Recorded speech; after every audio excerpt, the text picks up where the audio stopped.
এক বছর কাম করার পর আজ শহর থেকে হেঁটে হেঁটে বাড়ি ফিরছি।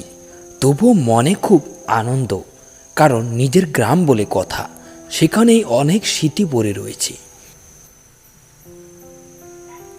কিছুক্ষণের মধ্যে আমি বাড়ি পৌঁছে গেলাম। আর বাড়ি আসার পর বসতে না বসতেই আমার মনে পড়ে গেল পলো আর টর্চ লাইটের কথা। কারণ পলো আর টর্চ লাইট দিয়ে রাতে মাছ মারা খুবই পেশা ছিল আমার। তাই আর দেরি করলাম না, তাড়াতাড়ি সেই পলো আর টর্চ লাইট বের করে আনলাম। আর সেগুলো নিজের হাতে তৈরি, তাই নিজেই আবার মেরামতি শুরু করলাম। টর্চ লাইটটা অল্প ডিস্টার্ব দিয়েছিল, তাই সেটা খুলে আবার ঠিক করে নিলাম। ওদিকে পলোটাও অল্প ভাঙা ছিল, সেটাও ঠিক করে নিলাম। আর ভাবলাম আজ রাতে আমি মাছ মারতে যাব। পলোটা ঠিক করতে করতে হঠাৎ মনে পড়ে গেল আমাদের গ্রামের উত্তরেই সেই বিলটার কথা। ওখানে খুব মাছ পাওয়া যায়, আর আগেও আমি অনেক মাছ মেরেছি।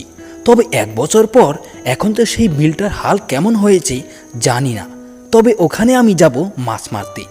এই বলে আমি আর দেরি করলাম না। দেখতে দেখতে রাতও হয়ে গেল। ওদিকে আমি পলো আর টর্চ লাইট নিয়ে বের হয়ে গেলাম।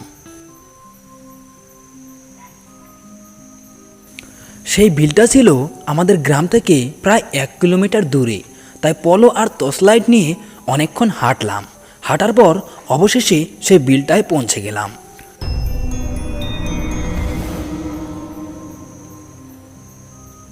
বিলটায় আসার পর আমার যেন কীরকম অন্যরকম লাগলো। আরে, 1 বছরে এত পরিবর্তন! আশেপাশে তো অনেক ঝোপঝাড় আর জঙ্গলে ভরা। তবে আমারও তো অত ভয় করলো না সেদিন, কারণ আগেও আমি এই বিলে অনেকবার মাছ মারছি। এই বলে আমি মাছ মারতে শুরু করলাম।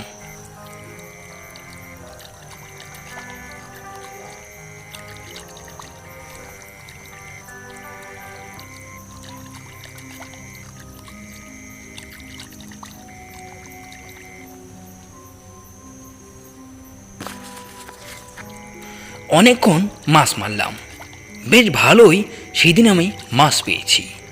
তবে চারপাশে জঙ্গল, একটু একটু ভয় করছিল। আর পানিও বেশ ঠান্ডা। পানিতে নামার সঙ্গে সঙ্গে শরীরটা যেন আমার হিড় হিড় করতে লাগলো।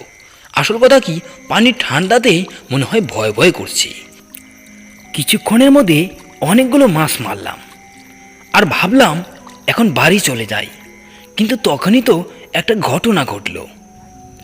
সেই বিলটার পাশেই জঙ্গল থেকে কেমন জানি একটা আওয়াজ আসতে লাগলো। সেই আওয়াজটা শুনে আমি অনেক ভয় পেয়ে গেলাম।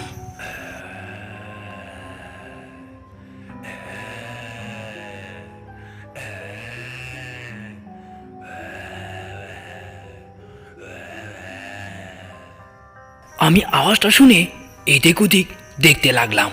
মনে খুব ভয়, আমার বুকটা যেন কিরকম ধক ধক করছে। এদিক ওদিক লক্ষ্য করে আমি কিছুই দেখতে পাই না। আর তখন আরো ভয় লাগতে লাগলো। এত রাতে, তা আবার গুংরানোর আওয়াজ! আরে আরে, এটা তো মনে হয় কোনো ভূত পেত না। কিছুক্ষণ দাঁড়িয়ে থাকার পর আমি ভাবলাম এইবার বাড়ি চলে যাই। এদিক ওদিক চেয়ে দেখি কিচ্ছু নেই। তারপর আমি আমার সেই আগের পথ ধরেই বাড়ি যেতে লাগলাম। কিন্তু বিলের থেকে টানে উঠতে না উঠতেই আরও এক দৃশ্য দেখে আমার শরীরের নোম একদম দাঁড়িয়ে গেল। একটি ছায়ামূর্তির মতো কালো আর সাদা কাপড় পরে একটি মহিলা ঘণ্টা দিয়ে দাঁড়িয়ে আছে। তার মুখটা ভালোভাবে লক্ষ্য করা যায় না। এটা দেখে আমার শরীরের লোম একদম দাঁড়িয়ে গেল। আমি কি করি না করি, আমার শরীরটা একদম লড়চড় বন্ধ হয়ে গেল। অনেকক্ষণ দাঁড়িয়ে থাকার পর সেই মহিলাটা এক জায়গায় দাঁড়িয়ে থাকে।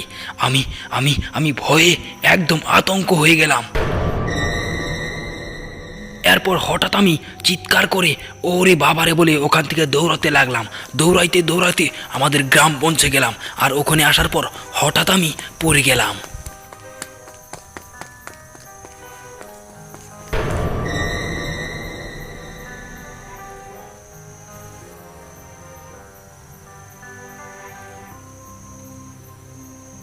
তারপর সব অন্ধকার।